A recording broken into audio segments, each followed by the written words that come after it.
అండి, welcome back to our channel Ammapandu Krishnaji YouTube channel. ఈరోజు మేము రాగి పిండితో ఇన్స్టెంట్ రాగి దోశ ఎలా ప్రిపేర్ చేసుకోవాలో చూద్దాం రండి. దానికి కావాల్సిన ఇంగ్రీడియంట్స్: రాగి పిండి అండి, 1 కప్పు తీసుకున్నాను. రాగి పిండిది ఒక బౌల్లోకి వేసుకుంటున్నానండి. రాగి పిండిని 3/4 కప్పు బియ్యం పిండి అండి, ఇది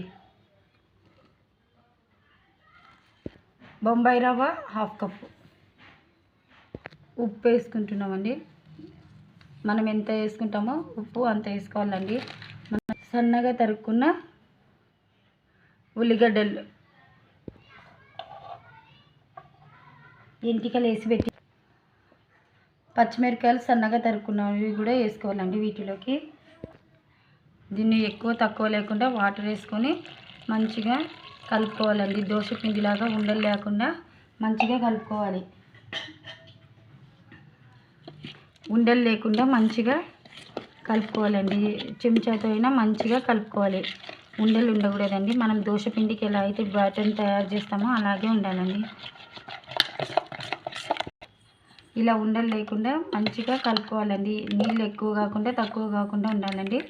దీన్ని 5 నిమిషాలు మూత పెట్టి పక్కకు పెట్టుకోవాలండి. తర్వాత ఈ దోశల్లోకి పప్పుల చట్నీ ప్రిపేర్ చేసుకుంటున్నామండి. ఆ పిండి నానేంత వరకు ఈ చట్నీని ప్రిపేర్ చేసుకుంటున్నామండి. కారం వేసుకోవాలండి, కొద్దిగా ఉప్పు వేసుకోవాలండి. దీన్ని మెత్తగా దంచుకోవాలండి. వేసుకోవాలండి. కొద్దిగా పప్పుల చట్నీ రెడీ అయింది. దీంట్లో తాలింపు వేసుకుంటే చట్నీ రెడీ అవుతుందండి మనకి. 5 నిమిషాలు అయిందండి. బాగా బ్యాటర్ని ఇలా వచ్చేసింది. ఇంకా దోశ వేసుకుందాము. ఒక గిన్నెలోకి తీసుకొని దోశ వేసుకుందాము. దోశ పెన్న పైన వేసుకుంటున్నామండి. ఇలా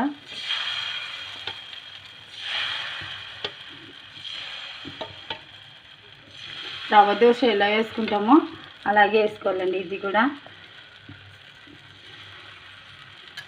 ఆయిల్ వేసుకోవాలండి.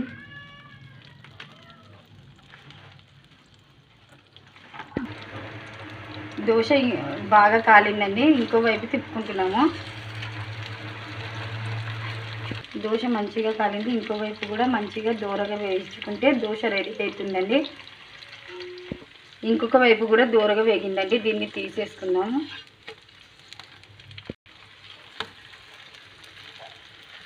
రెడీ అయిందండి. డిష్ అవుట్ చేసేసుకుందామండి. వీటిని చట్నీలోకి పోపు వేసుకుంటున్నామండి.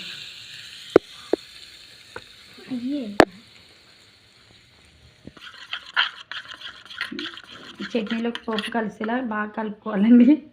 చట్నీని ఒక గిన్నెలోకి సర్వ్ చేస్తున్నానండి. ఇన్స్టెంట్ రాగి దోశ విత్ పప్పుల చట్నీతో రెడీ అయిందండి. టేస్ట్ ఎలా ఉందో చూద్దామండి.